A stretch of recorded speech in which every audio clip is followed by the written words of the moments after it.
They declassified some terrible documents talking about Democrats and what they did. Radical left lunatics. It's incredible what we're finding.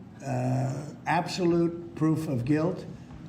And we'll see what happens. But Clapper and Comey and that whole group of criminals, they're criminals. It was a whole scheme to try and demean Trump so that I couldn't win an election.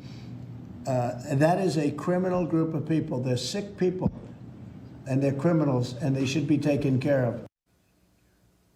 President Trump speaking for a lot of Americans right there who are demanding accountability for this years-long Russia hoax scam. This after newly declassified emails, bombshells really, that are coming out. The DNI, James Clapper, back in 2017, manufacturing an intel assessment on supposed Russian interference, directing officials to, quote, compromise the normal process, saying that they all needed to be on the same team, despite concerns from then director of the National Security Agency, Mike Rogers. Clapper responded in an email saying about Russian collusion, "That's our story, and we're sticking to it," as if the facts didn't matter. It was all about the narrative. Meantime, newly declassified memos also contain allegations that the then FBI chief James Comey leaked classified material to the New York Times through a friend. He used a special conduit to the Pulitzer Prize-winning New York Times in his bid to polish his image and push for a special prosecutor to take down President Trump. It's all very sick. The story adds, Columbia University law professor Daniel Richman admitted to agents in interviews at the FBI that he routinely communicated on behalf of Comey, his longtime friend, with New York Times reporter Michael Schmitt.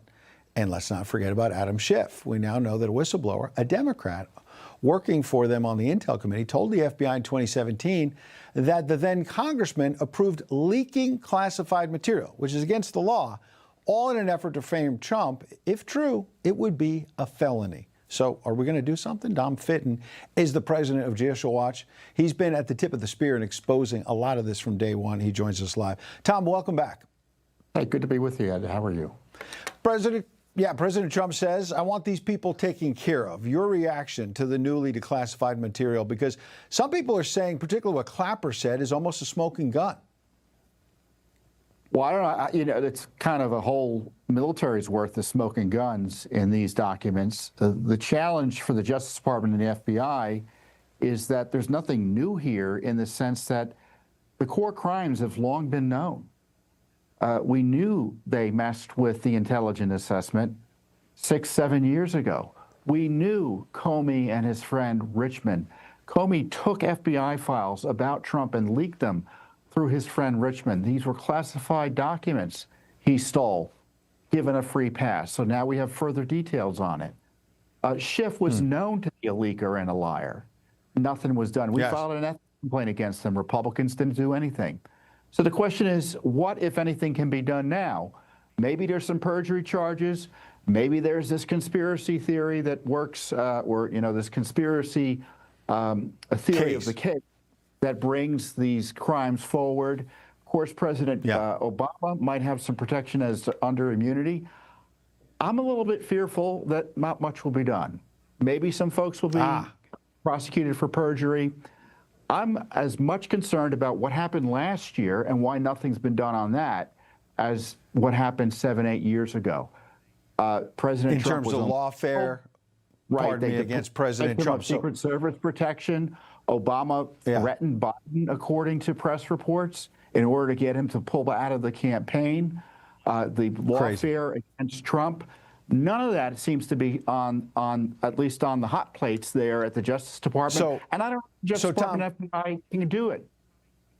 Right. So pardon me, in the last minute we have then, you're painting a picture of somebody who's been in the beginning that we've heard this before and maybe nothing happens. The counter to that is John Solomon is reporting, as you know, that there might be multiple grand juries right now in places outside D.C. where you got a left-wing jury, and this conspiracy case has a longer statute of limitations, might be going on in Florida, Virginia, Pennsylvania, other states. You have any hope that there'll be criminal charges that stick with any of those grand juries?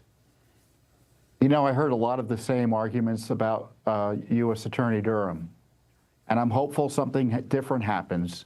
If I were President Trump, I'd run the investigations directly. He can't. Look, the Justice Department just had to fire an employee for assaulting a federal police officer.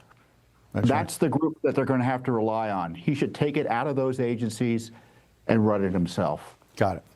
All right, Tom Fitton with a reality check tonight. We appreciate it, Tom. Thank you. You're welcome.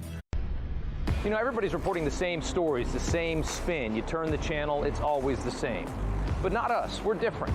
We report the real news. No spin, just the facts. Turn to us, and you won't turn back. Tune in to Rob Schmitt tonight on Newsmax.